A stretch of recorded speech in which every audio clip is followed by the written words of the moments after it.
السلام علیکم، آداب عرض ہے۔ خواتین حضرات، آج کی قسط توبہ کی 43 نمبر ہے اور بہت مایوس، بہت غمگین، بہت پریشانی اور بہت نصیحت آمیز۔ غور سے دیکھیے اور سنیے، اور اس کا ریویو دینے لگا ہوں میں۔ یہ آپ تصویر دیکھ رہے ہیں، یہ تصویر قبرستان کی ہے۔ آپ کہیں گے یہ قبرستان کی ہے تو قبر کس کی ہے؟ یہ قبر اس کی ہے جس نے کچھ نہ کیا، بے قصور۔ یہ ہے وہ سازیہ کا شوہر، یعنی یہ کھڑا ہوا ہے مجرم، بدمعاش اور دنیا کو تباہ کرنے والا۔ یہ خود اب رو رہا ہے قبرستان میں، خود اپنے آپ پہ ماتم کر رہا ہے۔ یہ اس کا بنوئی ہے جو لیٹا ہوا ہے مٹی کے ڈھیر کے نیچے۔ تو ابھی چلتے ہیں، ریویو کرتے ہیں۔ تو یہ ایسا ہے کہ یہ لوگ جب جاتے ہیں اپنے دبئی کی طرف، میں نے بتایا تھا پچھلی قسط میں، تو وہ لوگ ایئرپورٹ کی طرف جاتے ہیں تو جو لٹیرے ہوتے ہیں، پاکٹ مار، سیل فون مار، سارے پیسے مار، زیورات مار، یہ مارنے والے یہ مارتے ہیں، ان لوگوں کو گھیرتے ہیں، سونا چوری کرتے ہیں، سونا اتارتے ہیں شازیہ کے سے اور سیل فون لیتے ہیں۔ بہرحال یہ وہی میں نے بتا دیا تھا اس وقت، اس کو پھر فائر کر دیتا ہے وہ، کیونکہ یہ کچھ زیادہ جذباتی ہو جاتا ہے۔ ایسے ٹائم پہ جو ہے نا آدمی جذباتی نہ ہو، یہ نصیحت ہے۔ دوسرا یہ کہ وہ جو فائر کرتے ہیں زخمی ہو جاتا ہے تو اس کو اسپتال لایا جاتا ہے۔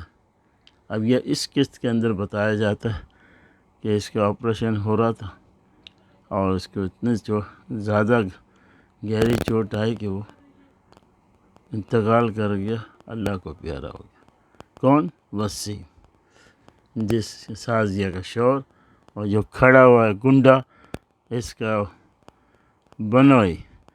اس کے بعد ہی قبرستان آتے ہیں اس کو دفنانے کے لیے، اور ماشاء اللہ، معاف کرنا، جیسی کرنی ویسی بھرنی تو ہے، لیکن اس نے جب وہاں جاتا ہے انمول کی طرف، اور وہ بھی نقاب اوڑھ کے، تو وہ پہچانتی نہیں ہے، بہت گڑ گڑاتی ہے، بہت ہی پریشان ہوتی ہے کہ خدا کے لیے مجھے باہر نکال دو، نہیں تو آپ لوگ کے بھی ماں باپ ہیں، بہن بھائی ہوں گے، اللہ تعالیٰ میری بد دعا جب سنے گا تو بہرحال وہ بد دعا دے یا جو بھی ہے۔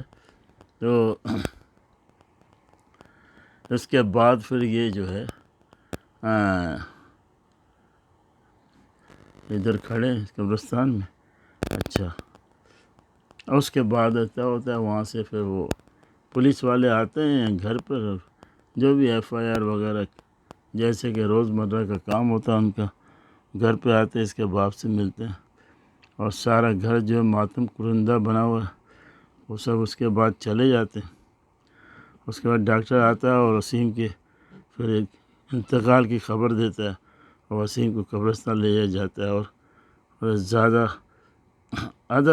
آدھا سے زیادہ ڈرامہ جو ہے ماتم میں گزر گیا ہے، یعنی کہ اس کے مرنے کے بعد کا جو ماتم ہوتا ہے وہ دکھایا جاتا ہے۔ ظاہر بات ہے گھر میں طوفان ہو جاتا، ایسے حالات میں تو یہی ہوتا ہے۔ بہرحال میں نے ریویو کر دیا جو میں نے دیکھا تھا، لیکن وہ نہیں بتا سکتا کہ کون رو رہا تھا، کون ہنس رہا تھا، کون کھا رہا تھا، کون پی رہا تھا، کون کھڑا ہوا تھا، یہ ریویو میں نہیں آتا۔ جتنا آیا تھا میں نے بتا دیا۔ اور ادھر جو خالہ جان انمول کی، اس کو سمجھ نہیں آتا، وہ کہتی میسیج آ رہے ہیں میرے بیٹے پہ، اس کو پال کیا ہوا ہے، یہ ہوا ہے۔ وہ بھائی جان وہ اتنا تو سمجھو، ادھر سے میسیج کرتی، آپ کو اتنا پتہ نہیں ہے کہ جب بھی کوئی کڈنیپنگ کرتا ہے تو وہ سیل فون بھی ساتھ رکھ لیتا ہے، وہ تھوڑی دے دیتا ہے کہ وہ کوئی ڈرائنگ روم میں بیٹھ کے پھر میسیج کرے گا کہ میں تم سے نفرت کرتی ہوں، یہ یعنی کہ اتنا سوچتے بھی نہیں. بہرحال یہ ڈرامہ ہے. سوچا اس کا باپ کہتا ہے نا آگے پہنچ جاتا ہے کہ ہاں کسی نے اغوا کیا ہوا ہے، لیکن وہ جو داماد ہے وہ بھی ایسے ہی ہے، بس سوائے بھنگی مارنے کے وہ بس باتتا رہتا ہے. اور ڈائریکٹ ہی بولتا ہے کہ اس کے وہ ایف آئی آر کٹا دو اور اس کو عدالت میں لے آؤ، فلانا لے آؤ. یہ نہیں کہ آدمی دیکھے کہاں ہے، پہلے ڈھونڈتا ہے آدمی اسپتال میں، ادھر کہیں ایکسیڈنٹ تو نہیں ہو گیا، کوئی مسئلہ تو نہیں ہو گیا. نہیں. بہرحال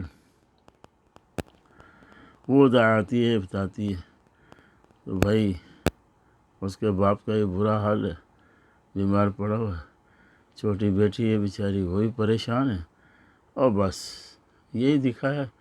اب اس کی اگلی قسم دکھایا جائے گا کہ اس کا کیا اشر نشر ہوگا، کالیہ تیرا کیا ہوگا. وہ اگلی قسم دکھایا جائے گا کہ جو کچھ کیا اس نے اور جو کر دیا ہے اب نپٹے گا کیسے یہ. اب دیکھیں. اور یہ آج کی کہانی میں یہی ہے جو ریویو میں نے دیا ہے. غم اور ماتم کے علاوہ کچھ بھی نہیں ہے. جس سین میں دیکھا میں نے تو یا تو عورتیں ماتم کر رہی ہیں، ادھر قبرستان دکھا رہے ہیں، ادھر وہ دکھا رہے ہیں، اسپتال میں رونا دھونا شروع. اور کم از کم جتنے منٹ کا بھی ہے آدھے سے بھی زیادہ ڈرامہ اس افراتفری میں نکل چکا ہے. اور اس کا یہی ریویو ہے. آپ سبسکرائب کریں، کمنٹ کریں، لائک کریں. انشاءاللہ اس کے بعد کی جو آئے گی اس کو اچھی طرح ریویو کریں گے. اور مجھے اجازت دیجیے، اس لیے کہ آج یہ بس اتنا ہی ہے. باقی انشاءاللہ پھر ملاقات ہوگی. اور دیکھیے اس کا ابھی اثر نشر باقی ہے کہ اس نے جو کارنامے دیے ہیں، کیے ہیں، کرے ہیں، اینڈ کہاں ہوتا ہے دیکھیے جا. چلے اللہ حافظ.